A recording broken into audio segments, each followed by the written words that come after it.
Bonjour et bienvenue dans l'épisode 45 de la pause cinéma, je suis Étienne Toutain et je suis comme d'habitude accompagné de Jonas Besnier. Coucou. Et de Andy Mortier. Bonjour. Je fais pas coucou parce que ça rappelle trop une youtubeuse. Coucou. Voilà. D'accord.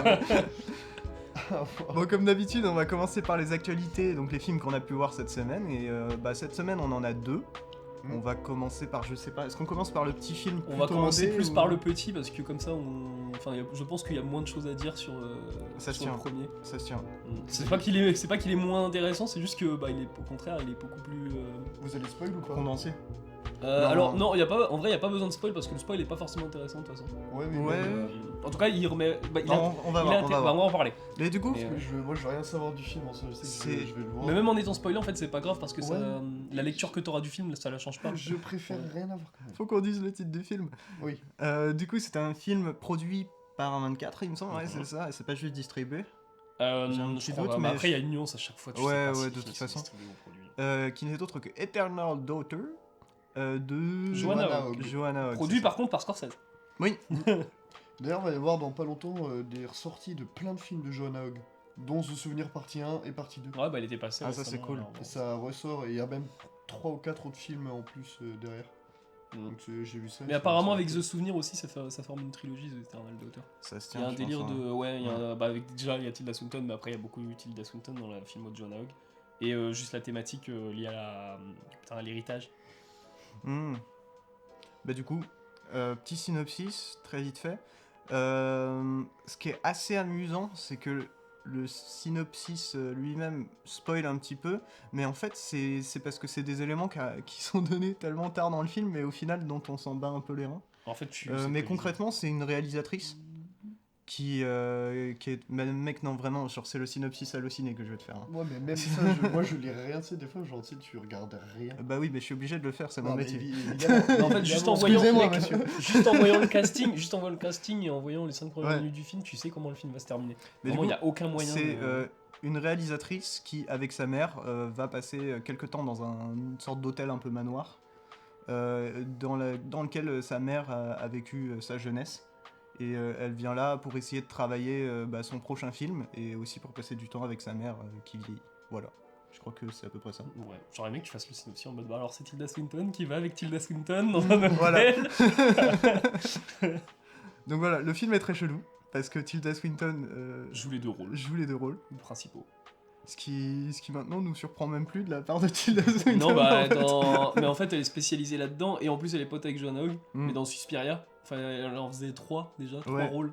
Donc bon. Ouais, 3. Ouais. Si. Quoi? Elle joue la meuf, la directrice en soi. Ouais. Elle joue le vieux, Ouais. Lutz Ebersdorf. Attends, quoi? Ah, tu savais pas? Non. Ah, désolé. What the Là, je viens de te changer ta vision du film. What the Lutz- fuck? L'acteur, en fait, sur la jaquette même du Blu-ray, il y a écrit Lutz Ebersdorf. Ouais. L'acteur n'existe pas, c'est Tilda Swinton. Et elle aurait mérité d'ailleurs l'Oscar meilleur maquillage aurait été mérité, mais Oui, what the fuck? ils l'ont pas donné. Ouais, ça c'est génial. Et elle joue aussi Madame. Pas Madame Marco. Si, je crois que c'est Madame Marco du coup dans Suspiria. C'est la vieille rabougrie Ouais, dans les d'accord. sous-sols. Donc elle joue 3 rôles dans Suspiria. Et du coup, 2 rôles dans Et 2 Eternal rôles dans Daughter, Eternal Daughter.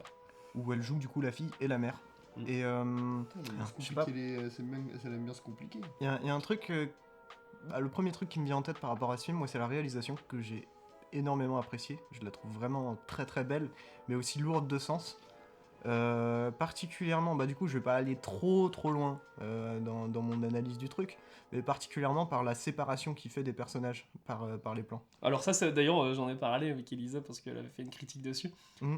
Il y a une question, en fait, ce qui est intéressant dans le film aussi, c'est qu'il y a une question de propos, Mm. mais il y a aussi une question de budget en soi. Ah, ça se tient. Je pense parce Ouais. que ça aurait été chaud quand même de foutre Tilda Swinton à chaque fois dans les plans avec sa mère.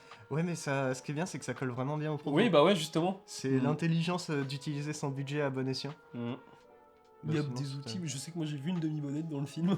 Ouais, Encore. ouais. Le Et- retour de la demi-bonnette qui me... Faut que je cherche sur le net combien ça coûte.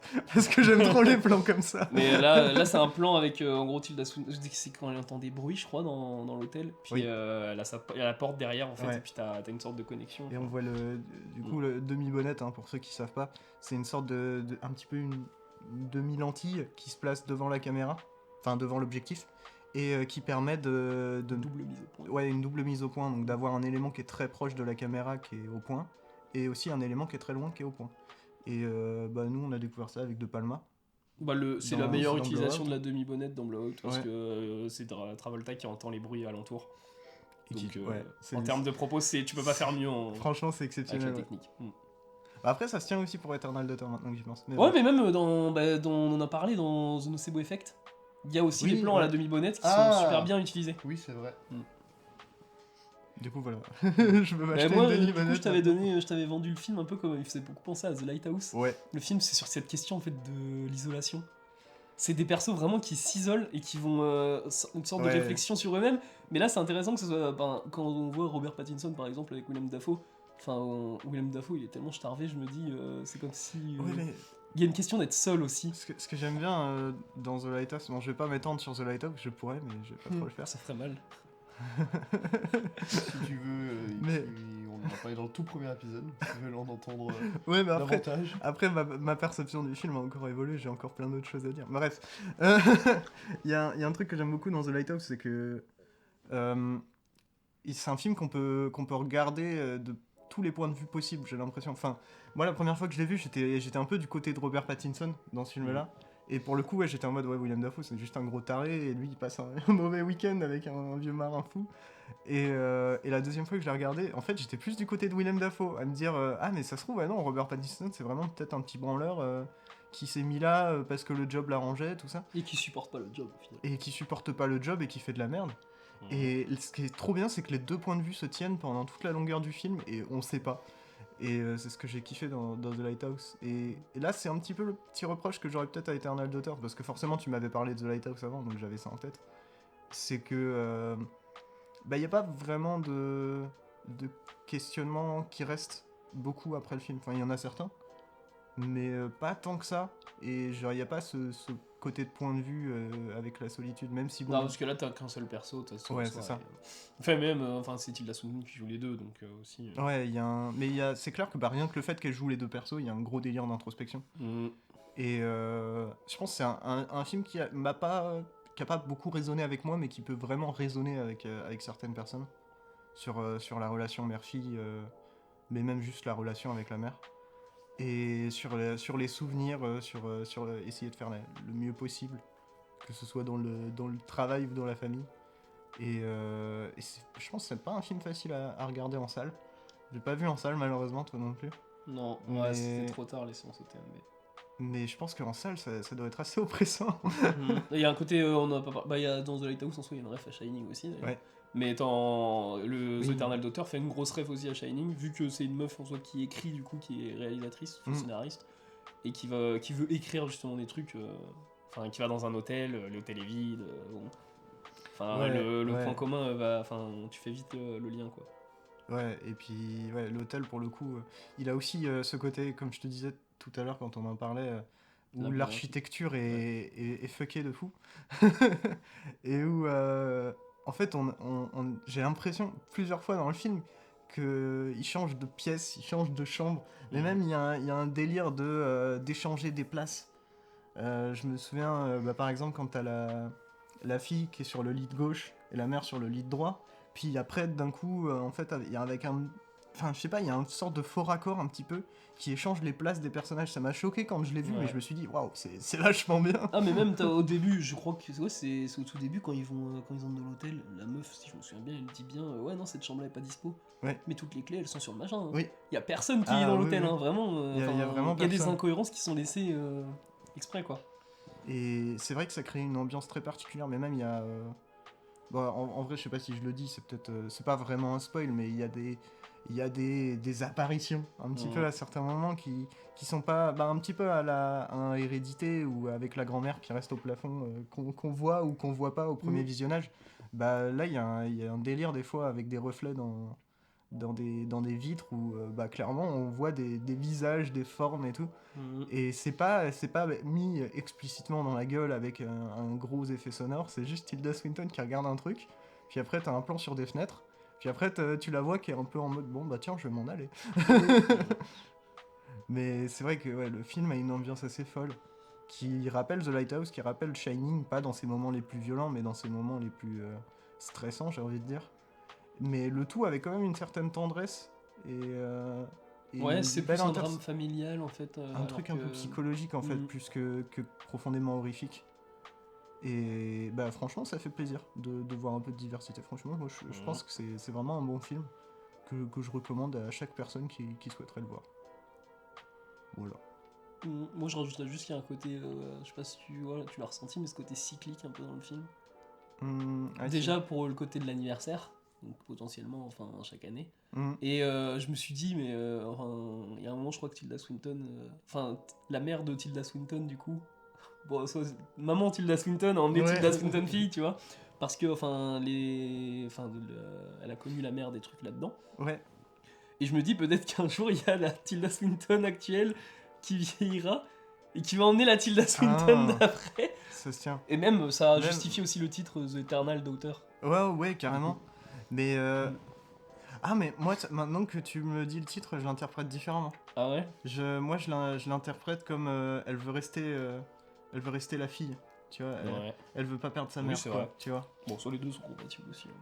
Et pardon. Il y a aussi le truc pour rajouter à l'idée cyclique, les promenades avec le chien qui reviennent tout le temps. Ouais. C'est promenade, écriture, du temps avec maman. Promenade, écriture, du temps avec maman. Et c'est vrai qu'il y a un certain côté cyclique. Franchement, ouais, c'est un très bon film. Après, je sais pas s'il plaira à tout le monde. Le film est pas ennuyeux, je trouve, par contre, hein, vraiment. Alors pourtant, il y avait de quoi ennuyer le spectateur. Hein. Ouais. Mais il est court, au moins. Mais il est prenant. Ouais, et puis il est court, c'est ça aussi, une de ses grandes qualités. Gros défaut des films actuels d'être trop long. Pour rien. On en parlera peut-être après. Bon, bah, moi, j'ai dit tout ce que j'avais à dire, je pense, sur Eternal Daughter. Ouais, moi aussi. Alright. Moi du aussi. coup, on va pouvoir passer au prochain film qu'on a pu voir cette semaine, qui est la grosse sortie de la semaine. Ouais, c'est ça. Hein. Oui, passons de lui. Oui. Même en 4DX, d'ailleurs, j'avais vu ce qui doit Après, être. la grosse sortie de la semaine reste quand même sur les chemins noirs, avec Jean Dujardin. Oui, c'est vrai. Non. Acteur Oscar. Non, vraiment pas. Acteur oscarisé, quand même. Oui, c'est vrai. Keanu Reeves aussi. Ah ouais. J'ai un doute, hein. Non, je crois pas. T'as rêvé, toi? T'as vu comment il joue mal? Il n'a pas gagné pour Point Break? Ah bon? Je sais pas, c'est une question que Je crois pas, sinon Mais il je laisserait- sais pas du tout. Non, et d'ailleurs, ça m'a. Bah, d'ailleurs, une petite transition aussi, ça me réconforte dans l'idée. En fait, je préfère Keanu Reeves en VF. Il y a des gens qui crient en mode Ah, ça se tient. Keanu Reeves joue mal en VO, mais c'est vrai. Le doubleur, vraiment, il améliore Keanu Reeves. Je trouve vraiment Keanu Reeves en VO, c'est atroce. Il a un jeu particulier. Il a un accent particulier, il a vraiment un jeu particulier. Est-ce qu'il est pas américain et pas français? Moi, Attends, il est américain. il y a un truc quand Non, même. il est. Hawaïen. Ah ouais. Son nom vient de. Tu sais qu'il est même pas né. Il est pas né à Hawaï. Non, mais peut-être. Mais je crois qu'il est dans. Il est né au Moyen-Orient, je crois qu'il est né. Il y a un Qui- délire avec la guerre, je crois. Ouais. Mais il a pas eu une enfance facile. Je sais qu'il vient des. Ça vient des îles. Je Mais sais plus lesquelles. il y a un truc quand même que je veux dire, c'est que je pense qu'en fait on lui demande aussi de se jouer lui-même, quoi, tu vois. Ouais. Mais après, je me souviens, je sais plus quel film c'est, mais j'avais vu cette scène qui traînait sur le net où à un moment, je saurais pas dire quel film c'est, si quelqu'un sait, franchement allez-y. Mais t'as Keanu Reeves qui est à une table d'un dîner avec genre un verre, et il a un casque audio. Il écoute un truc, on l'entend pas, mais genre derrière il y a une petite musique de piano, vraiment c'est un gros resto chicos, tout ça. Et il tient son verre comme ça, il écoute, et puis à un moment il fond en larmes. Et vraiment je trouvais que là il jouait vachement bien, quoi. Il a vraiment beaucoup d'émotions, quoi. C'est pas My Private Idaho de Gus Van Sant Peut-être. avec River Phoenix? Peut-être, je sais pas du Mais tout. sinon, vous avez aussi le Dracula de Coppola. Hein, Oui. Oui, où, c'est vrai. où il joue pas terriblement bien. Mais, et du coup, ce que je voulais dire et que je trouvais assez rigolo, c'est qu'au final, l'endroit où je trouve que Keanu Reeves joue le mieux, c'est Cyberpunk. Parce que, en fait, dans Cyberpunk, le perso qui joue, on lui demande pas de faire du Keanu Reeves. On lui demande d'être un gros connard égocentrique, rock'n'roll, tout ça, rocker, et bah il le fait extrêmement bien. Et il y a beaucoup d'émotions dans Cyberpunk, franchement. Très bon film, jeu.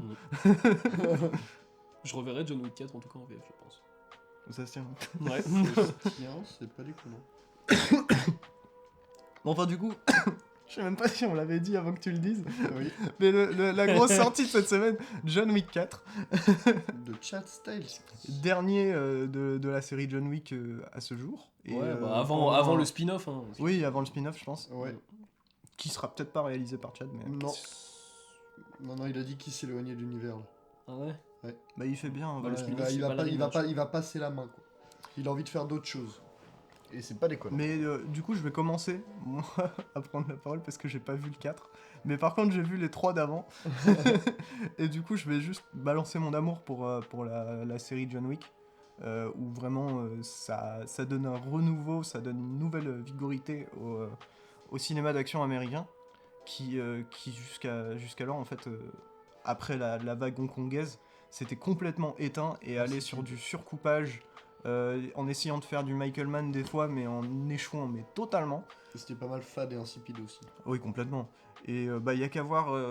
Bon, on tacle encore Marvel, mais là, franchement, dans les scènes d'action, voilà. Ouais. Mais y a qu'à voir les scènes d'action dans les Marvel pour se rendre compte que bon, il y a un sérieux problème et que bah, il faut contacter des professionnels pour faire des scènes de combat, pas des acteurs. Vous préférez les scènes d'action de John Wick ou les scènes d'action de Everything Everywhere All at Once? John Wick. John Wick en vrai. Ouais. Ah ouais? Bah ouais. Et de loin. Everything Everywhere All at Once, c'est très différent.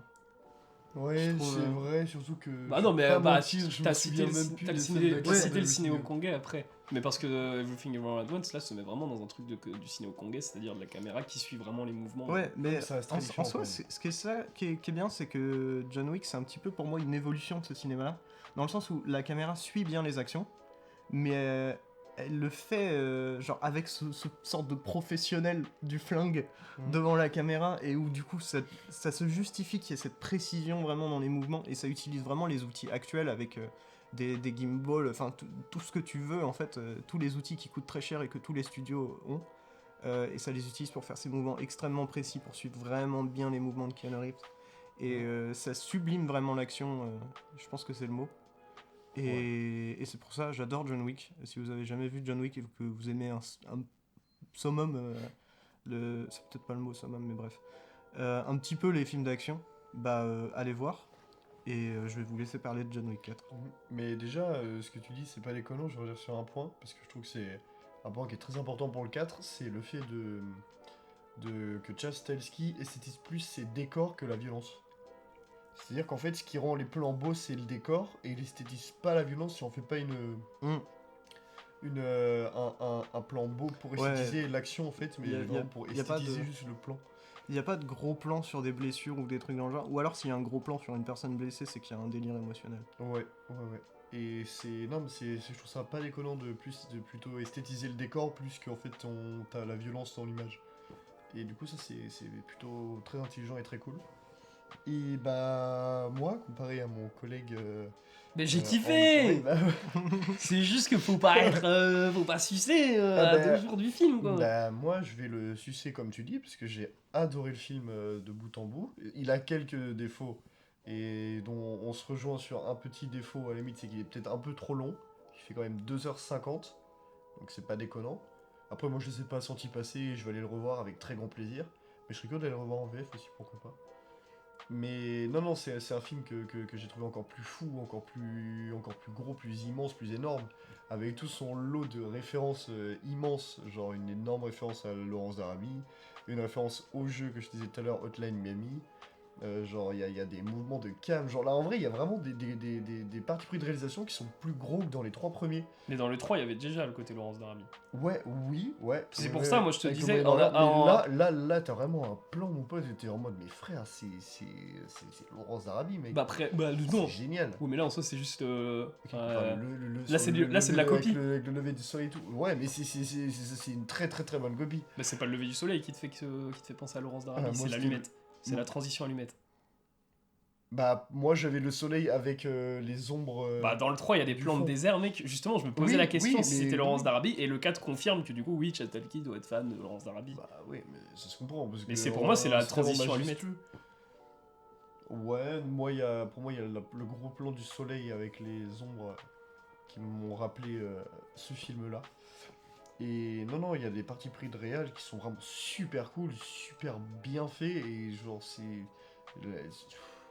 Les combats sont hyper lisibles, c'est super beau. Puis je trouve que là, il y a des trucs dans le scénario qui sont pas déconnants. J'en dirai pas plus pour rien dire des sous-intrigues du film, qui sont plutôt, ma foi, très cool. Et pour moi, John Wick 4 est le meilleur des 4. Parce qu'il est plus fou, il est plus dingue, et j'ai pris un pied immense. Et bah J'adore le 4. Je ne suis pas d'accord, je trouve que le 3 est beaucoup plus fou. Et moi, pour le contexte, du coup, je viens de mater, j'ai maté genre les 3 en une semaine et demie. Donc moi, j'étais vraiment à fond dedans. Et pour l'instant, celui que j'avais plus kiffé, c'était le 3, parce qu'il prenait dans Fury Road. Genre, c'est un truc qui s'arrête jamais, quoi. Et même soit avec les plans du désert, d'ailleurs, de toute façon, j'avais deux potentielles idées, genre quand il filmait le désert dans le 3. C'était soit le désert de Fury Road, soit le désert de Laurence d'Arabie, tu vois. Bah oui, ouais. Donc, et je m'attendais, dans le 3, c'est simple, il y a vraiment le film, il y a une incohérence qui est super dedans, notamment avec je vais les appeler les Chinois, sans être, parce que j'ai plus leur nom. Mais il y a ce délire-là des mecs, par exemple, à un moment, John Wick va sortir du métro, ouais, dans ton film, de toute façon, il passe son temps à courir, mais il sort d'un truc, et puis il y a les mecs, ils disparaissent. Ils vont faire une sorte de disparition ninja, presque. Ah, dans le Dès que 3? quelqu'un va passer, ouais. Ouais. Et là, c'est un truc que John Wick 2 et 1 n'avaient pas fait. Et ça part presque dans le fantastique, le truc, quoi. Il y a aussi ce délire-là de se rapprocher de Matrix. Genre, qu'on suit que John Wick et les gens autour, ils en ont rien à foutre. Les flics, ils ne font rien. Genre, tout est presque... En fait, t'as l'impression qu'il y a un tueur à gages qui pop et qu'il a été programmé vraiment comme les Smiths, quoi. Et je m'attendais à ce que le 4, du coup, il soit dans le prolongement. Du coup, le 1 et le 2 sont assez cohérents, même si dans le 2, du coup, ça commence à s'éloigner. Le 3 est super incohérent, mais c'est dans le sens où il a sa propre cohérence interne, quoi. Et là, le 4, du coup, il repart, il refait un salto, et puis ça met le 3 comme un film complètement incohérent dans la saga. Et je pense que du coup, ça va faire un clivage. C'est la majorité du public, en fait, une majorité du public va kiffer, t'as 50% qui vont kiffer à fond le 3 après avoir vu le 4, et l'autre qui vont kiffer le 4 et puis rester sur ce classique, quoi. Et c'est con, je trouve, parce que il aurait pu faire des trucs de fou avec le 4. Mais il y a tout qui est poussé beau. beau. Des trucs de fou avec Bah, je trouve pas. Et si, mec, mais par contre, la scène de l'escalier à Paris, mec. Même elle est trop longue aussi. L'énorme séquence autour de l'Arc de Triomphe, mec. Je veux dire, c'est complètement dingue. Il y a tout qui est trop. Tu peux regarder ou mettre les il y a deux trucs, c'est complètement. Mais c'est cool sur le truc, mais dingue. et on en parlait tout à l'heure. Le perso de John Wick, le truc, c'est qu'il a une immunité de bâtard. Donc maintenant, c'est bon, on sait que le public sait qu'il ne va pas crever. Bon. Voilà. Mais le truc, c'est que quand tu fais ta scène du coup de combat de 10 minutes, faut s'améliorer, faut faire des nouveaux effets ou des nouveaux mouvements, tu vois, de cam, des trucs comme ça. Parce que le public, à un moment, au bout de 3 minutes, la scène du jeu vidéo, la très belle scène filmée, machin, au bout d'une minute, j'étais en mode, ouais, c'est beau, j'aime bien et tout. Au bout de 2 minutes, ouais, c'est beau, mais c'est un peu long. Puis au bout de 5 minutes, mec, mais elle dure combien de temps cette scène-là? Facile, vraiment, 5-6 minutes. Ouais. 5-6 minutes quand même. C'est long. Tout le truc au-dessus, moi je trouve ça trop jouissif, j'adore. Bah ouais, mais non, c'est jouissif pour moi les 30 premières secondes. Pour moi, oui, c'est le petit défaut, il aurait pu raccourcir des plans, tu vois, mais. Il y a même l'escalier à la fin. T'as l'impression que tout dans le film a été rallongé. Vraiment. Et la scène d'intro aussi, à Osaka, c'est trop long. Je suis pas d'accord. Et au début du film, vraiment, je me faisais chier. Et devant John Wick, c'est. Pas du tout d'accord. Bah, il y a juste Ken Watanabe par contre qui est stylé. Je crois que c'est Ken Watanabe. Oui. Et on n'en a pas parlé aussi, il y a Donnie Yen qui là joue. Ouais. Là on a l'impression comme les Chinois du 3, on a l'impression de voir un boss. Un boss de level, quoi. Mais c'est ça aussi qui diffère des 3, c'est qu'en fait il a une condition particulière et du coup ça donne des combats complètement loufoques. Et genre non, c'est trop stylé. Et bah il y a du kung fu. Autre cartouche que j'ai attiré. C'est quelque chose qu'il n'y avait pas dans les 3. Autre cartouche que j'ai attiré aussi. Donnie Yen, du coup, le perso est aveugle. Et dans la première scène de combat qu'on voit, il commence à poser des trucs. Et ça sonne dès qu'un ennemi passe. Du coup, là, tu te dis, oh putain, il y a des stratégies de fou. Et après, plus rien. Après, le mec, il se bat comme il veut. Tu vois qu'il galère au début du film. Genre, il galère vraiment parce qu'il est aveugle, mais il a ses petits tips pour rester le meilleur, quoi. Mais après, non, plus rien. Le mec est juste trop fort. Juste, il est aveugle, mais t'as l'impression qu'il a des super pouvoirs. Je suis désolé, ils auraient dû trouver des petits stratagèmes avec lui. Genre, ça aurait été trop marrant de le voir se battre avec ses appareils tout le temps. Mais le mec, après, non, c'est. Le mec, il arrive à voir, il sait où le mec va se poser, quoi. Alors qu'il est aveugle. C'est marrant, ça me fait. Elle est cheatée, quoi. Oui, bon, tous les personnages. Bah non, au début, je trouve pas. Au début, il galère vraiment. Le mec, tu le vois galérer parce qu'il est aveugle. Bah non, Mais il se bat bien. Et oui, il est cheaté de ouf quand même, frère. Bah après, il abuse pas, l'utilise plus. Bon, après, on les revoit plus jamais, ces appareils. Ouais, mais c'est pas les J'étais déçu parce que moi, j'aimais bien en plus le montage. Tu veux qu'il les mette où dehors? Ils sont dehors. Mais non, mais qu'ils trouvent d'autres trucs, tu Il y a vois. des grandes rues. Je sais pas, qu'ils prennent le bâton, qu'ils prennent les aveugles, et puis pas avec. Je sais pas, des capteurs et tout. Ça aurait été stylé. Mais même, il y a un jeu de. D'ailleurs, tu jeu. cherches la petite bête. Hein. Non. Oh, si, vraiment. Ah, si, vraiment. Oui, il y a des gens qui. Il y a des gros chiens de la cohérence qui font pire que moi, hein, vraiment. Ah, j'ai pas dit le contraire. Et, mais c'est autre juste truc- des gros chiens de la cohérence. Autre truc aussi, dans le 3, il y avait tout un délire de. Bah, du coup, on peut pas dire ça à Osaka quand il se bat avec les capteurs là. Ouais. C'est que t'as ce ding-dong. Et puis, Ding-dong. il va y avoir des sortes de. Comment dire, de trucs pour te faire sortir de la baston. Mais qui sont super intéressants parce que ça va l'adoucir à moitié et ça, là, tu vas garder par contre un impact dessus. Et dans le 3, t'avais la ballerine par exemple, les danseuses, les scènes Ouais. de montage en parallèle avec les combats et la danse. Et ça, c'était super Il va y stylé. avoir un spin-off là-dessus. Ouais, Ça ballerina. s'appelle Ballerina. Ouais. Et j'attendais ça aussi dans le 4, du coup des petits montages parallèles avec ça, et au final, bah, par le ding dong, je suis un peu déçu quoi.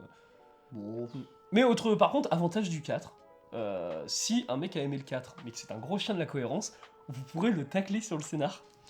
Parce que la meilleure scène du 4, pour moi, c'est une scène mais incohérente, mais comme pas possible. Elle a pas sa place là, mais elle est beaucoup trop bien. C'est la scène de la table de cartes.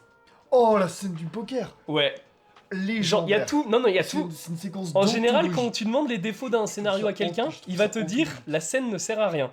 Mais là, pour le coup, la scène, elle sert vraiment à que dalle. Non, c'est pas Dans vrai. le sens où scénaristiquement, elle aboutit à rien. Tu sais que le mec va y avoir une partie de poker.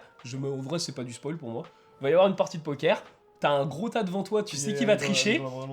Ouais, bah voilà. Bah tu sais qu'il va tricher et le mec triche et au final, la partie de poker n'a servi à rien. Scénaristiquement, en vrai, elle est inutile cette scène. Mais suis pas ça va d'accord. prouver. Si. Bah non.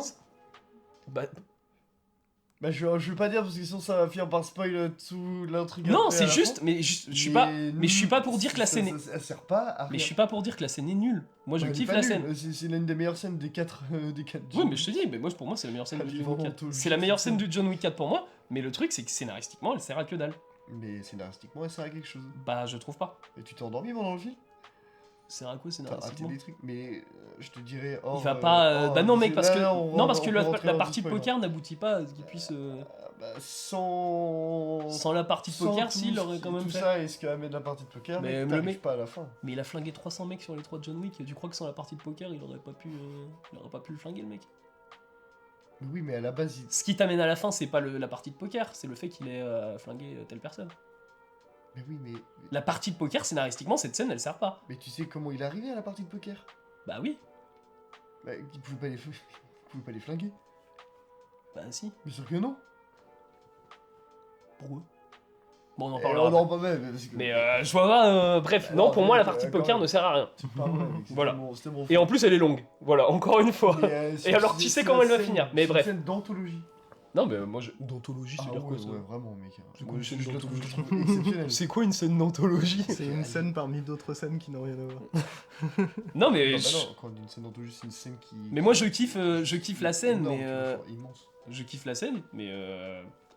Enfin, bref. Moi, je le trouve dingue. Et voilà mon ressenti de John Wick 4. Et aussi, voilà, on va dire le truc le plus important du truc, la fin pue la merde. Non. C'est décevant comme fin, Non. la pire fin possible pour un perso. Non. Si, parce que ça met à l'amende, en fait, Non. ça met à l'amende tout ce qu'on t'a dit sur tout le délire. Genre, en plus, même le synopsis de John Wick 4, il ment. Parce qu'il dit, avant d'arriver à la grande table, John Wick devra affronter un dernier ennemi. Ah non, non, non. Genre, vas-y.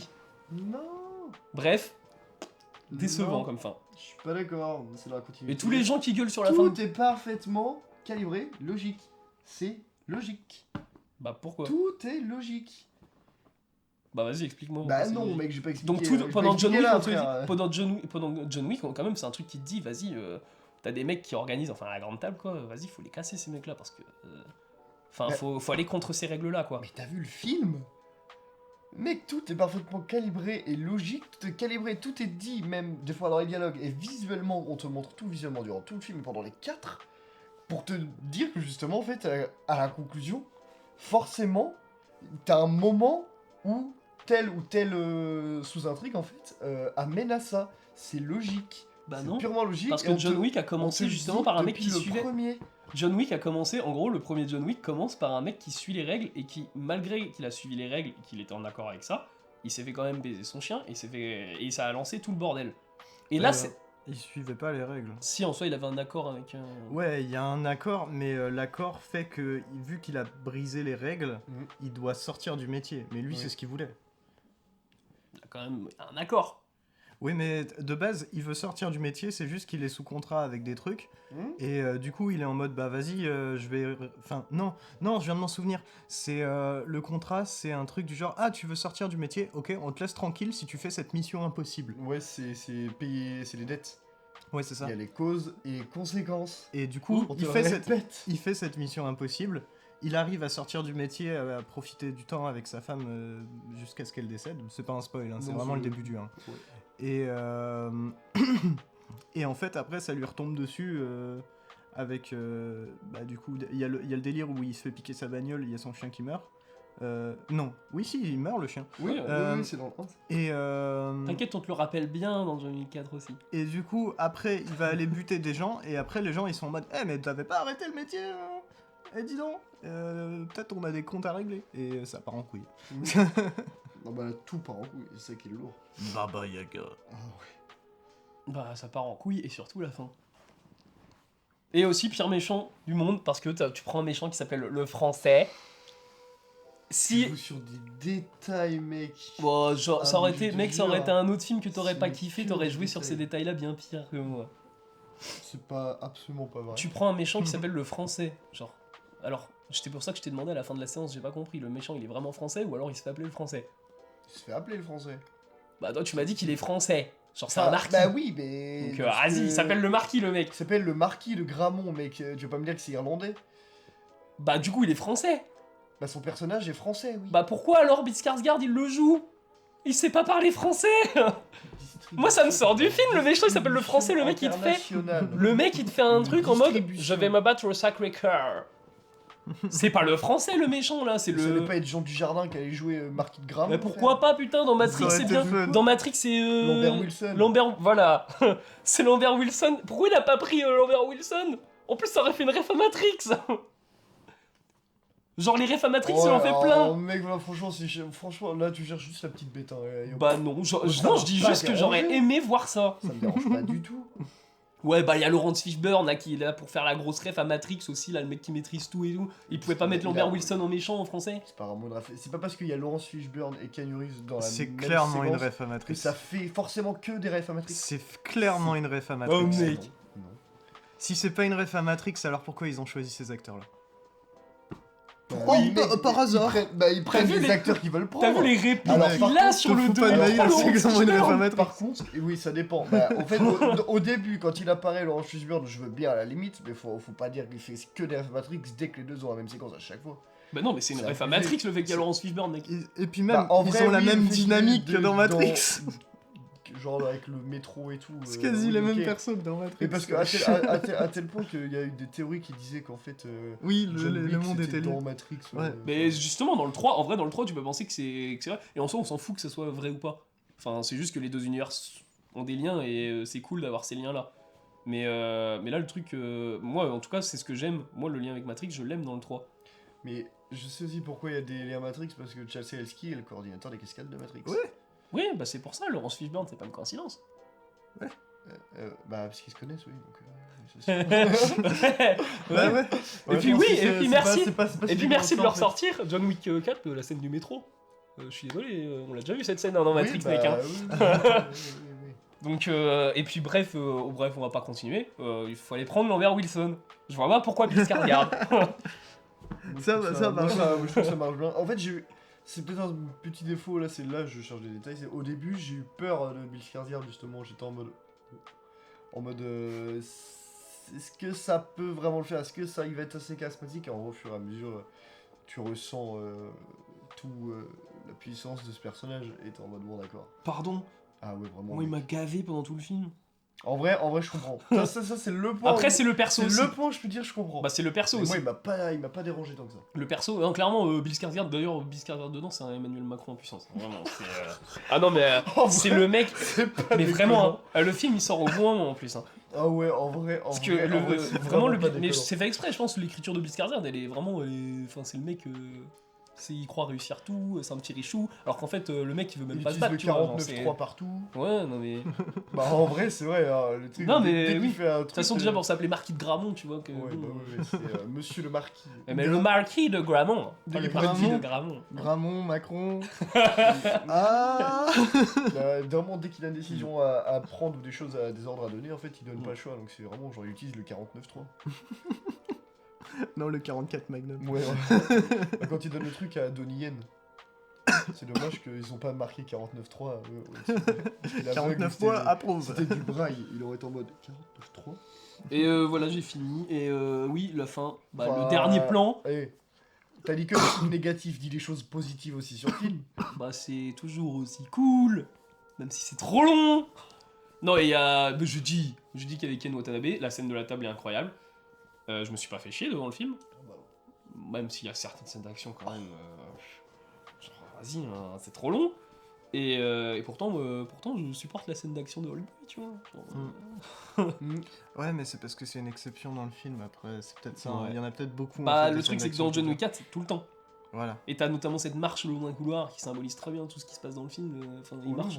Ouais. Ouais, mais je trouve ça pas déconnant. T'as les Bah- tableaux derrière et tu vois ça sur un écran géant. Bah machin. ouais, mais Oh. bon, Moi, ça m'a fait du plaisir. c'est joli. Et puis, Moi, j'adore. c'est un mec qui marche dans le Louvre. On a compris que les couloirs du Louvre, ils étaient longs. Et puis, C'est vrai qu'à un moment, je me suis dit, putain, mais vachement long le couloir. Ouais, oui, bah c'est lourd. C'est pas comme la scène de la tarte dans Ghost Story où là tu comprends qu'il y a un Ouais. plan aussi long en fait. Parce que le plan long, bah, Bah, c'est bon. Et puis ce qui est pas déconnant là que je viens de penser, c'est qu'en fait quand tu fais un plan qui est très long dans un film et qui est pas particulièrement dynamique ou qui va pas trop changer de point de vue tout le temps, genre, tu peux faire en soi un plan séquence où il y a beaucoup de nouvelles choses, mais concrètement c'est presque c'est un plan séquence dans le sens où t'as presque plusieurs plans dans un seul plan. Bref, faut éviter d'en faire trop dans un seul film en fait. Si tu fais des plans longs. Là en parce soi, il y en a que- qu'un. Enfin, il y en a qu'un comme ça où t'as un mec qui marche longuement. Le reste, moi, Ça je dis que c'est dépend. trop. Non, Bah, mais y a c'est pas Memoria, encore- je viens d'y Exactement, penser, mais- exactement. Mais le truc, ou alors faut que t'en fasses ton style. Ouais, voilà, c'est. Ouais. Mais si ça dénote vraiment, enfin je sais pas. Après, À- je pense à c'est méditer. que... Ouais, c'est ça. C'est que je pense qu'en fait, là, ils ont fait voulu faire un truc plus gros sans savoir que ça allait être aussi gros, Ouais. aussi énorme. Et du coup, pour dégraisser, je pense qu'il fallait qu'ils laissent un minima, genre, tu sais, dans les scènes d'action et tout, plus de trucs pour pouvoir quand même caler tout correctement. Parce qu'en fait, toutes les scènes d'action, tous les cuts sont logiques et clairs. Donc, je me dis, en vrai, si tu veux raccourcir des scènes d'action, ça rajoute des cuts et ça peut rendre le truc moins cohérent. Donc, je sais pas si tu peux vraiment. Si tu pouvais vraiment couper plus que ça les scènes d'action. Et moi, je les trouve juste complètement folles. Hein, donc, ça m'a absolument pas dérangé. Mais c'est peut-être une balle qui se sont tirées dans le pied en fait en ayant toutes ces idées de séquences avec des scènes d'action où en fait ils utilisent cette idée pendant toute la scène plutôt que pendant une partie de la scène. Ce qui fait que bah après quand t'arrives sur la table de montage concrètement tu peux pas trop cutter dans ce plan là quoi. Ouais, bah Sinon après, ça brise un peu l'idée quoi. Ouais, À- bah, en fait, à ça, voir, ça hein. dé- ça dépend des séquences. Hein. Il y a des séquences où il y a vraiment plein d'angles de vue où tu peux faire des cuts sûrement. Genre la scène de l'escalier. les scènes dans John Wick, moi je trouve que c'est facile de cutter. Parce qu'en soi, t'as un combat. Et juste après, tu vas avoir la fin du combat. Enfin, tu peux la cutter et la faire venir avant cette scène de fin. Enfin, c'est très, Ouais. c'est très planifié. Tu Oui, sais que oui. tu vas avoir ton combat, Ouais. puis scène reposante, puis combat. Mm. Et les combats dans John Wick 4 sont souvent même plus longs que ce qu'on voit dans la version qu'on a, quoi. Ok. Bon bah. Mais moi, après, je parlais du truc de la marche au Louvre. Bon, voilà, quoi, la longueur Ouais, du plan. oui. Et voilà, j'ai fini. Alors, bah, moi, j'encourage de fou à aller voir John Wick 4. Hein, Ah parce si, que oh non, c'est génialissime. C'est cool, Ouais, mais c'est alors, il y a un peu de cliché dans le film quand même, je trouve. Non, parce que, genre, les Japonais qui se battent avec des sabres et des shurikens, je peux comprendre, tu vois. Hein. Genre, c'est très cool à voir. Mais je me dis, bon, t'as les forces spéciales qui arrivent. Et c'est qui garde la cuisine? C'est deux sumo.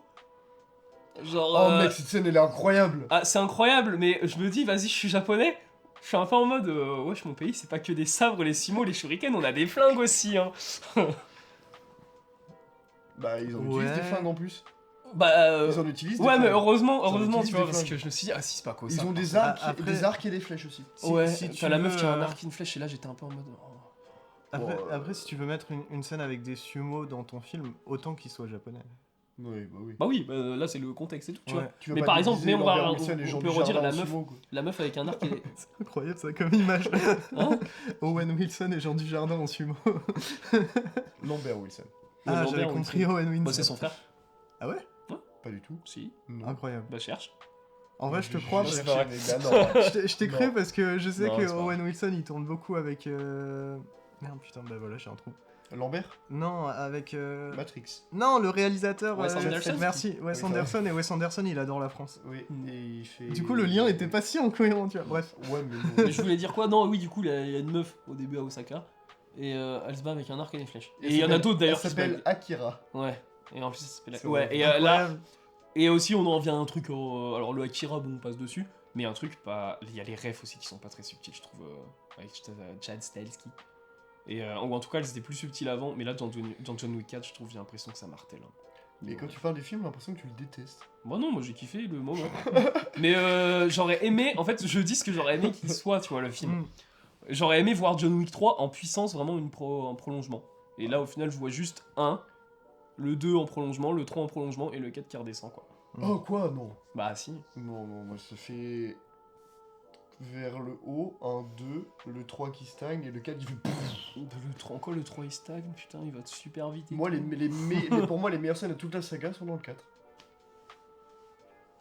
Pour moi, c'est Mais c'est purement personnel, hein, c'est purement personnel. Hein. Bah écoute, Et je pensais pas que je penserais ça en sortant du film. La scène de poker, pour moi, est la meilleure scène de toute la saga. bah elle est très cool la scène de poker. Elle est incroyable, la scène de la boîte de C'est nuit trop cool du- aussi quoi. et Elle du sert à rien, poker, là, j'étais en mode, scénaristiquement. mes frères, waouh. Mais voilà, j'ai fini de m'étaler sur Keanu Reeves. D'ailleurs, ça se dit Keanu. Bah, J'ai Keanu. appris ça. Keanu. C'est pas Keanu, Keanu. c'est Keanu. Keanu Reeves. Keanu C'est Reeves. Keanu. Je sais, parce que j'ai regardé le truc sur Arte, sur qui est sur Keanu Reeves. C'est les Français qui prononcent ou pas? Non, c'est les Américains. C'est comme le fameux studio H24. Hein. C'est H24. SO les Oscars. Aïe aïe aïe, c'est Canal+. Bien joué. Bon, enfin, que Keanu ou Oui, Keanu, bon, on s'en fout, c'est du détail. C'est juste que j'ai appris ça, du coup, et j'étais Mhm. en mode, bah, je sais, au moins ça sur lui. D'ailleurs, il y a une scène incroyable, je l'ai jamais regardé en VO, mais dans le Dracula de Coppola, où genre il est avec Dracula et puis il fait Yes. Oui, putain, oui. Et Je vois c'est- exactement le truc. Il faut mieux le mater en VF, vraiment, je pense, c'est Keanu Reeves. hein. Je vais le mettre en VO juste pour ça. Ton yes, c'était incroyable. Mais c'est vraiment ça qu'il fait dans le film, mec. Hein. Yes. C'est un vieux accent, je sais plus, je crois que quelqu'un disait que c'était un accent texan qu'il avait en fait. Du coup, vous en avez terminé avec Jean Wick, numéro 4. Qui, du coup, juste, dernier truc, est-ce qu'il a un sous-titre? Chapter. Oh, mais oui, on en a pas parlé aussi. Bah tous les John Wick, ils ont un petit générique au début. Ouais. Et bah pas celui-là. Ah oui, j'avoue. Et ça c'était honteux je trouve, après avoir maté les 3 d'affilée, ça prouve que le John Wick 4 il y a un souci. Le 3, je suis pas sûr qu'il Si, ah si mec, je l'ai maté. Bah, moi aussi, je l'ai maté, je l'ai même maté plus récemment que toi. Mais dans le C'est cinéma. dingue, moi je me souviens plus des génériques. Pour moi, il y Si a- c'est un truc avec... Si, dans le la 2, il y en a un, dans le 1, je suis pas sûr, et dans le 3, il y en a pas pour moi. Dans le 3 il y en a un pour moi. Pour moi, il y en a pas. Pas pour moi il y en a un. On parle pas de générique de fin. Non, générique de début. Ouais, les génériques d'introduction, quoi. Ouais. Pour moi il y en a un dans les 3. On se souvient pas, moi. Pour moi, il y en a pas On dans le verra. 3, mais... Bon, enfin bref. Mais enfin bref. Allez voir Jean Wick 4. Ouais. Moi je sais que je vais y aller. Que ce soit le 1, le 2, le 3 ou le 4, avec tous ces maths. Ouais, vraiment. Et du coup, on en a terminé avec les films qu'on a pu voir cette semaine. Et on va enchaîner avec les prochaines sorties qui se situent dans la ville de Rennes. Petites actualités. Oui. Alors je crois que c'est cette semaine, mais du coup il y a Empire of Light qui passe à la revoir en Ok. projection 35 mm. Ah oui. Oh, Je waouh. crois que c'est cette semaine. Donc à moins que j'espère que ça va passer. possible. Puis c'est très cohérent avec le film en plus. De Oui, 1935. Et j'ai pas grand chose à dire parce que la plupart on les a déjà dit en fait. Donc Ok. dimanche 2 avril, bah il y a les Goonies. Voilà, vous êtes au courant. Your Name qui repasse le mercredi 29 Ouais. mars. Et du coup avant-première, en fait c'est parce que si Your Name repasse, c'est parce qu'il y a l'avant-première du coup de Suzume, prochain Oui. film de Makoto Shinkai. Et Exactement. j'ai cru voir Paris, Texas. Oui. Ouais, il repasse en avril. Oui, il y a Paris, Texas de Wim Wenders. C'est en mai ou en avril, je crois. Et il y a aussi 16 avril, je crois. Unicorn Wars qui repasse à l'Arvor. Oh, Ah, chouette. Dans le cadre du Festival National du Film d'Animation. trop bien. Donc voilà, il y a qu'une séance à 21h, donc c'est pas ouf. Mais il C'est faut aller en- voir Unicorn Wars. C'est en avril. Oui, 4 avril, je crois. Ah, Donc allez le voir parce que c'était la grosse surprise Unicorn Wars. Hein. je crois. Ouais, en termes d'animation Mhm. française, c'est espagnol. C'est espagnol. ouais. Ouais, espagnol et français, ouais, je crois. Ouais, je crois qu'il y en a moyen. C'est possible. Et sinon, au TNB, Mais c'est une- l'avant-première. oui, mais oui, surprise. Unicorn Wars, c'est une coprode rennaise. Ah bon Ah bon Je crois. Non, Attends, j'ai un non doute. tu confonds avec Interdit aux chiens italiens, je crois. Ouais, Ah ouais. il me semble que c'est pas Vivement Lundi. Et il y a toujours, sinon, Il y a la pas que rétrospective Vivement Lundi, Bong Joon-ho au TNB. Non, Encore je sais pas si elle est encore là. À partir du... Ouais. Si, il passe encore The Host. Si, ouais, il y a encore, ça passe encore. Mais il y a The Host Bah, et il y a Memories The of Host Murder. qui passe jusqu'à la fin du mois, donc il vous reste encore une semaine pour voir The Host au TNB. Après, il n'y a pas beaucoup de séances. Non. Mais il y a The Eternal Daughter au TNB. J'aurais par contre. kiffé. Oui, ouais. Et il y a Sur les chemins noirs. Bon, Qui passe aussi au au pâté. pâté, ouais. Voilà. Avec pas une, Jean du Jardin. Il y avait pas une petite avant-première au pâté, j'ai un doute. Il y avait hier Bonne soir- Conduite hier. Et Oui. si, il y a un film Il y a- indien Mais hier soir, il y avait. au pâté. Avant-hier soir, il y avait aussi la soirée des passionnés. Ah oui, avec... oui. Les Three Mousquetaires. Mm. On a Et déjà il y a Diwali Doulania le Jaya le, je sais pas comment c'est ça. Je Mais peux c'est- essayer Hein T'as pris ta place, c'est quand Je sais pas, le Sunday de 4. Diwali, Doulania, Bah, c'est ça, le 2 avril. Le Yayenge. Yayenge. Et c'est C'est film bien. culte avec Shah Rukh Khan du coup. Oh, waouh, Oh, ok, Et trop bien. il dure 3 heures le film.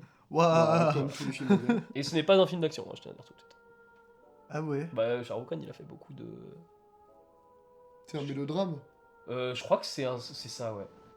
Après moi je suis quand même allé le voir. Bah ouais, carrément. Un mélodrame. Mais c'est un... En vrai, bah, je sais que si c'est un mélodrame indien, il va y avoir de la danse, donc je vais y aller. Dès qu'ils vont être en colère, ils vont donner des coups de pied en mode RRR. D'ailleurs, il y a Variety qui fait plein d'articles sur les films indiens dès qu'il y a un potentiel RR qui sort. Quoi. Ah ouais. Mm. Et ouais, bon, c'est tout. Hein. Sinon, il y a Donjons et Dragons et Shazam là qui vont sortir. Et puis, Mm. voilà. Hein. Je On sais va- que l'auteur a déjà vu Shazam 2, Ah pourquoi? Comment il a fait? Ouais. Ah, ouais, bon, ok. parce qu'il avait pas envie de payer sa place. Ouais, bah, tu m'étonnes vu la gueule de la bande-annonce. Non, par contre, pour moi, le film qui va sortir et qui, ça, je pense, c'est le plus intéressant, c'est Apache. de Romain de Quiro. ouais. La bande-annonce est incroyable, le film est court en plus, donc je pense qu'il va envoyer. Hein. Ouais. Il dure Mm. combien, 1h30 Ouais, 1h35. Ah ouais. Et Donjons et Dragons. Tu écoutes, le film apparemment est bien. Ouais. Mais j'ai vu, en vrai, Je suis j'ai vu. très curieux. En vrai, j'ai vu une scène du film, par contre, il a l'air vraiment drôle. C'est le mort qui se réveille, du coup, elle est dans la Ouais, bande-annonce. ouais. Et en gros, ils peuvent lui poser que 4 questions. Et le mort est complètement débile. Enfin, dès qu'il y a un mec à côté qui va dire attends, ça comptait comme une question, ça? Et là, le mort, il fait oui. Et en vrai, ça a l'air bien, vraiment, ça a l'air bien amené. Bon, ouais, Il mais gagne. c'est pour ça que moi ça m'intrigue quand je vois même toute la presse française qui est en mode. Bon, en fait, c'est pas nul. Ouais, non, te ça, vois, oh, écoute, Ok. à voir. Ah, Ouais, why not parce que- en vrai, c'est cool, hein, parce que ça avait l'air bien claqué quand même. Bah Ouais, ouais, bah dans ouais. la bande-annonce vend très mal le film, hein, je trouve. Bah, ça le vend comme un Marvel, quoi.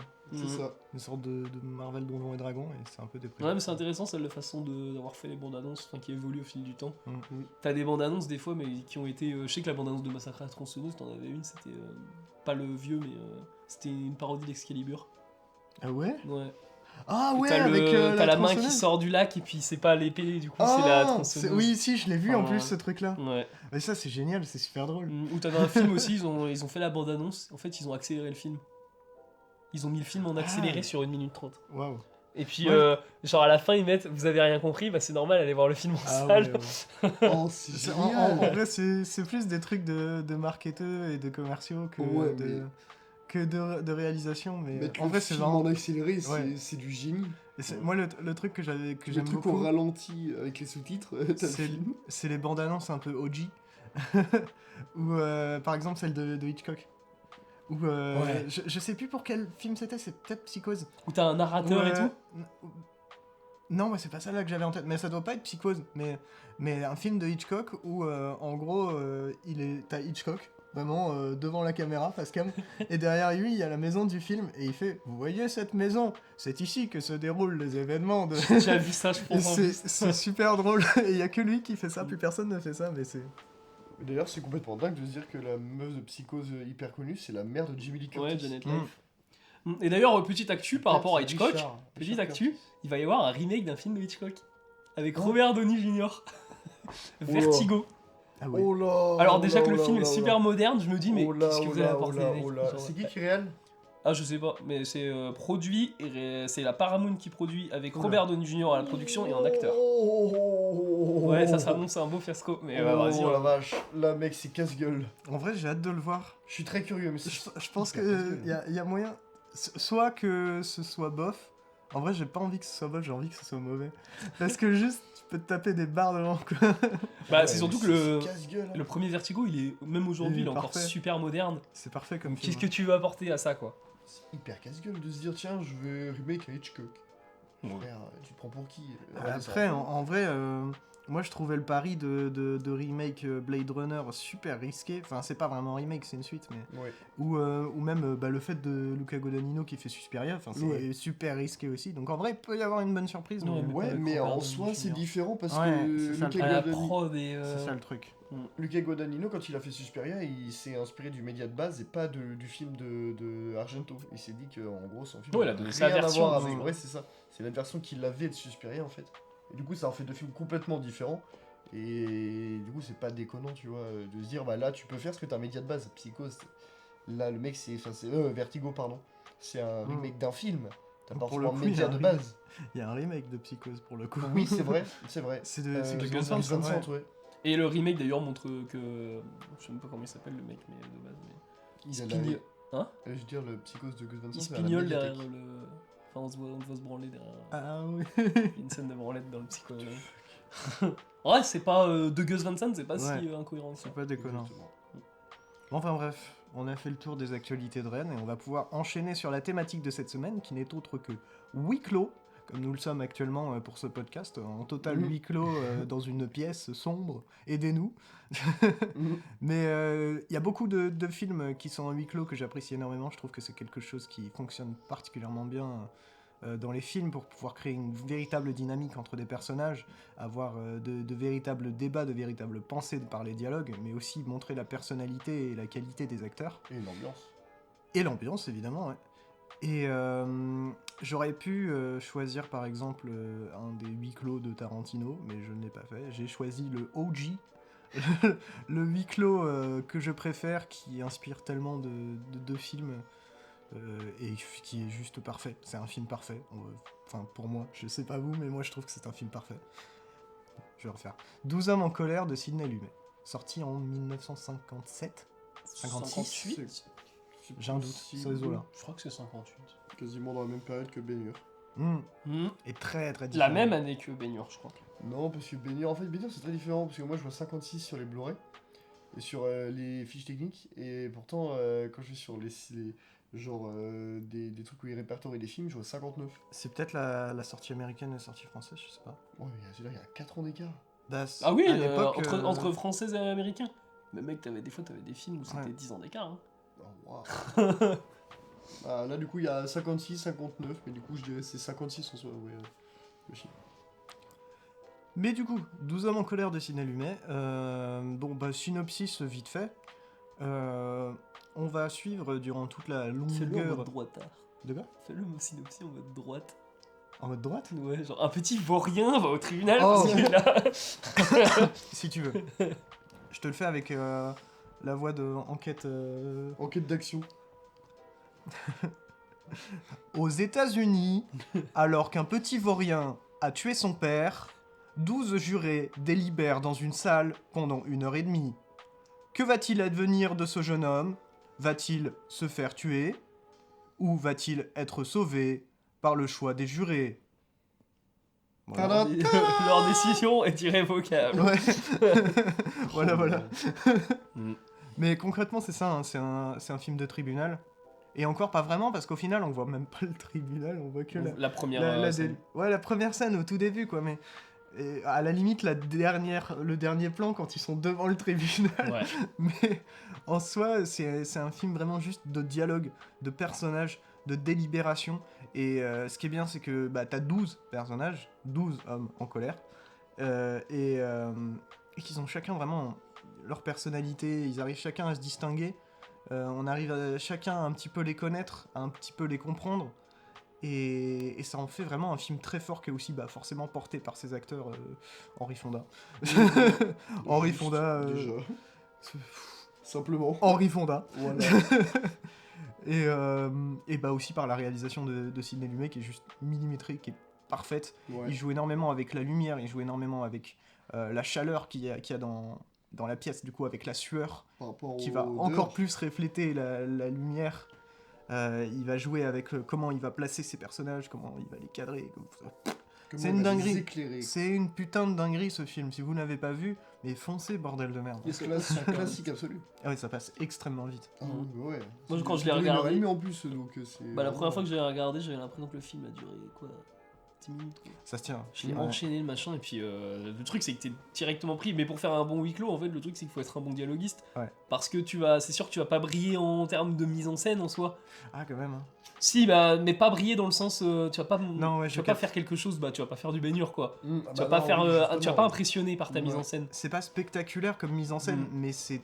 Alors, en fait, c'est peut-être aussi pour ça que j'apprécie énormément ce film. C'est parce qu'en fait, je retrouve aussi beaucoup de choses de films que j'aime énormément actuellement. Je pense à The Lighthouse. T'as ce délire de. Déjà, rien que le noir et blanc. Bon. Il y a moyen que Mais- ce soit mais- inspiré du film. Ouais, mais je pense que Robert Eggers, il aime beaucoup ce film. Parce que quand j'y repense, les gros plans qu'il fait sur ses personnages, la façon de les cadrer, la façon de les situer, c'est très très différent, hein, mais Oui. je trouve qu'il y a un truc. Ouais, sur des petites références dans l'imagerie. Quoi. Mm. C'est pas déconnant, je suis plutôt d'accord. Puis le côté huis clos aussi de The Lighthouse. Ouais, de fou. C'est vrai que c'est pas. J'avais c'est- jamais pensé, mais. Moi, t'es un peu plus sur l'île après. donc. Ouais, c'est un film, un classique absolu, c'est un film culte. Moi, je l'ai vu une fois, j'ai découvert au cinéma. C'est une des meilleures expériences que j'ai eues en salle. Parce que juste, en fait, le film est genre juste immense, complètement dingue. Et en vrai, je trouve qu'il y a quand même des côtés spectaculaires dans la mise en scène. Ça reste assez sobre, tu vois, mais extrêmement bien fait, vraiment Ouais. millimétré de ouf. Et avec des séquences assez spectaculaires quand même. Hein. Ouais, je dirais que Quand t'arrives vers la fin, au fur et à mesure, avec l'impatience et tout, tu sens que ça devient un peu plus nerveux. Là, t'as une grosse tension que je trouve assez spectaculaire. Et qui, moi, vraiment, m'a mis sous tension. Et c'est vrai que le film, il passe à une vitesse folle. Puis, Henry Fonda, genre, enfin, t'as déjà tout dit, moi, Etienne. Ce film est quasiment parfait. Hein. Henry Fonda. Ouais, Qu'on, le film est dont- dingue. on a le nom de personne d'ailleurs dans le film, Oui. sauf un, et on l'a qu'à la fin. Oui, c'est vrai, c'est le personnage de Fonda, non Ouais. Non, Et c'est. l'autre, Ouais, c'est l'autre. c'est le. C'est Non, qui c'est va le le.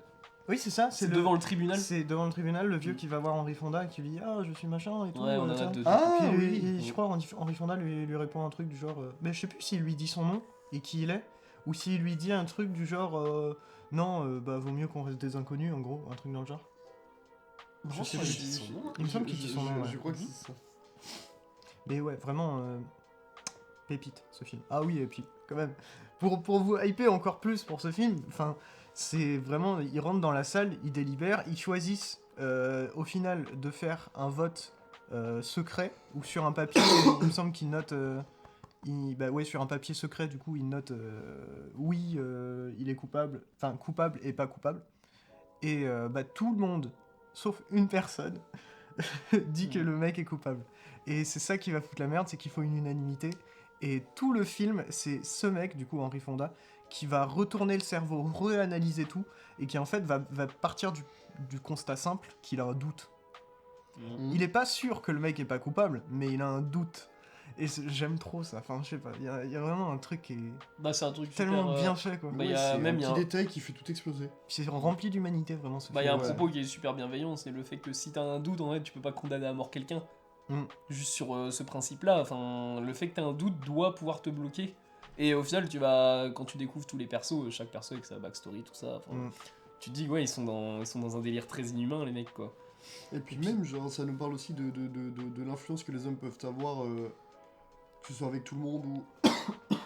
pardon, que ce soit avec le monde ou même entre eux.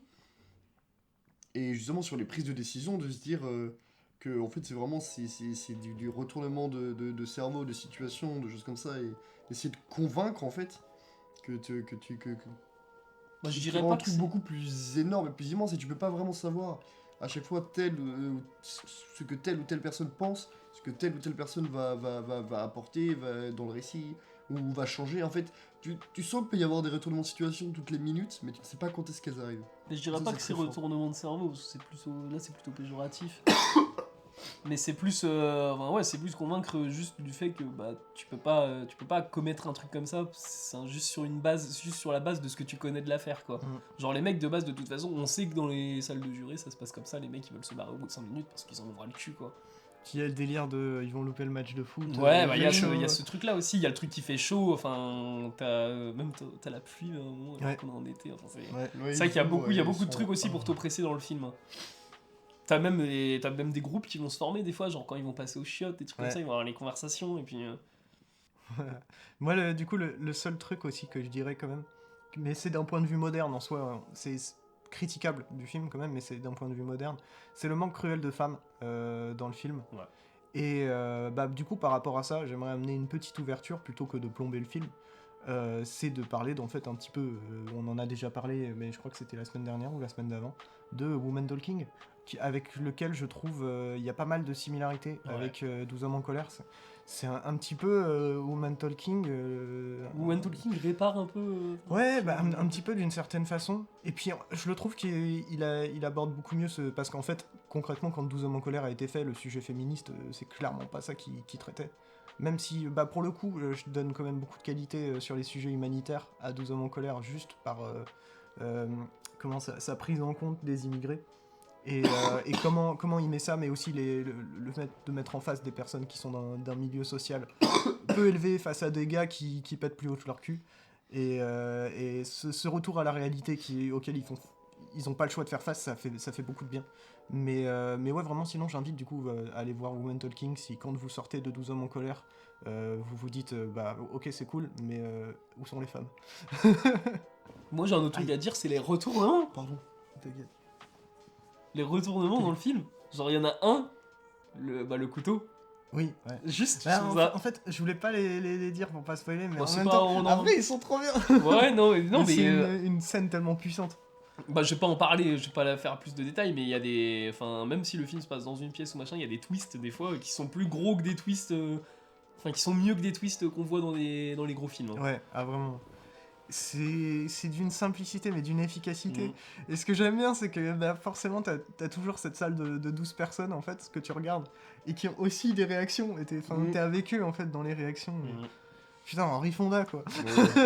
Mais d'ailleurs, ouais, je voulais dire, pour revenir au truc des hommes, mais Sidney Lumet, lui, il a souvent eu ça dans sa carrière, de tourner qu'avec des hommes. Et Ouais. il s'est défendu là-dessus, il disait qu'en fait, il avait juste eu l'habitude à cette époque-là de travailler avec des hommes. Ouais, mais ça se tient. Mhm. C'est C'est l'époque. qui Ouais, veut c'est ça. compréhensible aussi. Hein. Oui, c'est ça. On sait qu'à l'époque, c'était pas forcément l'époque la plus féministe du monde. Mais voilà, si en vrai, tout, il lui reconnaît, ils se sont pris l'habitude en soi. Donc c'est. Moi, faut considérer ça comme l'époque et pas comme un mal en soi. Parce Mais qu'aujourd'hui, tu vois, genre, même si tu vois, mais il est pas mort, Sidney Lumet. Si. Oh, Si, si, moyen, il oui, y a bah, moyen. si, du coup, il l'a reconnu au bout d'un moment. Donc d'un côté, tu vois, c'est pas. Je pense pas que ce soit un mal, tu vois. Non, mais de toute façon, Alors, c'est ce que pour, je disais. Enfin, ouais, c'est c'est pour ça. ça que je voulais pas plomber le film. C'est juste Non, que mais c'est t'as raison. vraiment un ressenti qui est logique et Oui. qui est totalement légitime. Oui. Mais bah, concrètement, le film peut pas faire grand chose. Et c'est pour ça aussi que je lui reconnais ses qualités humanitaires quand même qu'il a apportées. Non, mais c'est un débat de C'est toute pas façon- un film de gros dratard. Mais de quoi, toute façon, ça c'est que je veux un, dire. c'est un débat qui a pas trop de sens parce que enfin, tu Oui, peux. bien sûr. Le truc, c'est qu'aujourd'hui, par exemple, est-ce que tu vas reprocher à Jordan Peele de tourner qu'avec des acteurs noirs? Non. Il tourne Bah non. avec beaucoup d'acteurs noirs, mais évidemment que le mec a cette affinité-là. Et même, il y a Sofia Coppola, par exemple, qui tourne qu'avec des femmes. Enfin. Presque. Ouais, presque. Presque. Oui, Presque. Non, mais je me doute que dans ses équipes techniques, elle va privilégier les femmes. Parce qu'elle a cette vision, justement, ouais, mais féminine. ça se tient. Et Après, la différence aussi, c'est que Jordan Peele et Et- Sidney Lumet font des bons films. Et le truc aussi, c'est que. il y a Sofia Coppola aussi. Moi, Ah, on a fait deux. le C'est truc. tout. s'il vous plaît. Le truc Ah. aussi avec 12 hommes en colère qui s'il te plaît, qui est cohérent, je trouve, de pourquoi ramener ce truc-là de un manque cruel de femmes. C'est parce qu'en fait, concrètement, dans 12 ans, mon colère, c'est pas que un film sur l'affaire qui est en cours et il faut qu'on trouve une décision, c'est aussi un film sur qui sont les Américains. Et on les met tous à une table et ils peuvent s'exprimer, parler librement sans être réduits à quelque chose. Et on voit vraiment qui sont en fait tous les Américains. Et le souci, c'est qu'en Amérique, il y a aussi des femmes. Et c'est pour ça que ça me pose problème. Parce qu'en soi, t'as un immigré travailleur. Même, je crois que t'en as deux. T'as le mec patron de bidule truc. T'as le mec un peu journaliste, designer, tout ça. Bon, il y a certains personnages qui sont pas beaucoup explorés. Il y a une sorte de nerd aussi, un petit peu. Et il y a pas de femmes. Ça me pose un petit souci parce que du coup t'as le reflet de l'Amérique masculine en fait et ça aurait été intéressant d'avoir après en vrai j'en sais rien si à l'époque les femmes pouvaient être jurées aux États-Unis, donc ça se trouve c'est moi ouais, je pense pas. mais bref, si un remake un jour arrive de ce film, j'espère. On a déjà eu Il y en a un, Ah ouais William Friedkin. Bah voilà. Est-ce qu'il a pris des femmes? Très Non. bonne question. Je crois pas. Parce que c'est moi je 12 ans trouve que le film est parfait. Faire un remake pur et dur, ça n'a aucun sens. Mais si tu fais un remake, aujourd'hui, il faut refléter... si t'es américain, hein, du coup, logiquement. Mais il faut refléter, en fait, les États-Unis d'aujourd'hui. Qui sont les personnes qui représentent les États-Unis? Pourquoi c'est intéressant de les mettre face à une table? Et bon Dieu, mettez des femmes. Et le film, tu l'appelles 12 personnes en colère. Par exemple. Parce que Ouais. si tu dis 12 hommes en colère mais que tu mets des femmes, il n'y a plus de sens pour moi. Alors en soi, homme si tu mets une majuscule à homme, Bah, ça ouais. concerne les deux. Et puis, au pire, Ah ouais, pas déconnant. Après, ça, c'est anecdotique, le titre, en soi. Oui, L'idée, vrai, c'est oui, que... vrai, oui. Femme et homme en colère 49-3. Ou tu l'appelles 12 jurés. Je suis en colère. Ouais. Oh, ça passe. C'est pas du coup. Ouais, Oh, je suis d'accord, le titre original est très bien. Ou il y Bah aura oui, peut-être un remake un jour, 12 femmes en colère. Hein. Ouais, mais tu vois, le souci, c'est que... ça existe. Je trouve que ça résolurait pas le problème dans le sens où c'est presque un truc. Ça serait que des femmes. Bah ouais, en fait, genre, ce qui est intéressant, c'est d'inclure les femmes, pas de les séparer. Bref. Après, il n'y a pas d'afro-américain dans 12 hommes en colère, Ouais, ça je suis- représente non, la mais population je suis noire, et je d'accord. suis pas sûr qu'à cette époque-là, ils avaient le droit de Je suis d'accord, j'y pensais aussi, mais voilà. C'est intéressant quand même parce que le film, pour moi, c'est vraiment un reflet de la société américaine de l'époque. Mais c'est un bon témoignage, le Et fait qu'il y ait des hommes ouais. aussi. Ça se tient, Donc, ça se tient. Pour le cinéma et pour le politique là-bas.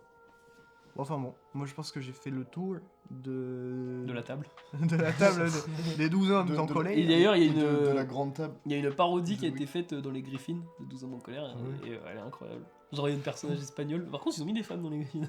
Et t'as une personne, ils votent tous anonymement. Mais t'as une personnage espagnole par exemple, elle va mettre sur son papier El Culpable. Ou t'en as un autre, il va y avoir une grosse faute sur le papier, où c'est super mal écrit, et ils savent pas qui c'est, sauf que t'as un mec qui fait. J'arrive pas à le déchiffrer, et l'autre il répond ça veut dire coupable. Genre du coup tu sais que c'est lui qui avait le papier. Enfin voilà. C'est stylé à parodie. Mais du coup, quand même, pour pas finir sur une note négative, hein, n'oubliez pas que ce film est un classique absolu, Oui, que c'est un chef-d'œuvre sur Oui. tous les aspects, oui, que ça se regarde mais d'une facilité et que c'est d'une grandeur exceptionnelle. oui, oui, N'oubliez pas ce film Oui. et si vous avez le temps, regardez-le parce que c'est vraiment une dinguerie. oui. Voilà, du coup, je pense qu'on en a terminé avec cet épisode 45. Cinq. Let's go. Oui, allez. Et que du coup, on va pouvoir annoncer la thématique de la semaine prochaine qui sera présentée par Andy pour l'épisode 46 qui sera... Série B. Ouh. J'avais zappé que c'était ça. Mais du coup, Ouais. Oui, c'est série B. oui. Ouais. Avec deux films, puisque nous aurons notre invité Rodolphe, il veut nous expert en série B nul à chier. Donc, Qui va nous parler de Barracuda. bah oui, les séries B, petits, comment dire, parents pauvres du cinéma. Ouais. Et pourtant, lieu quand même de Et pourtant, créativité. lieu, on peut voir des réals français s'adonner à des adaptations Douteuses. de SF. On n'en dira pas plus. Oui. Mais enfin bref, merci beaucoup d'avoir écouté ce podcast. On se retrouve la semaine prochaine, comme dit précédemment, pour l'épisode 46. Des bisous. Bisous.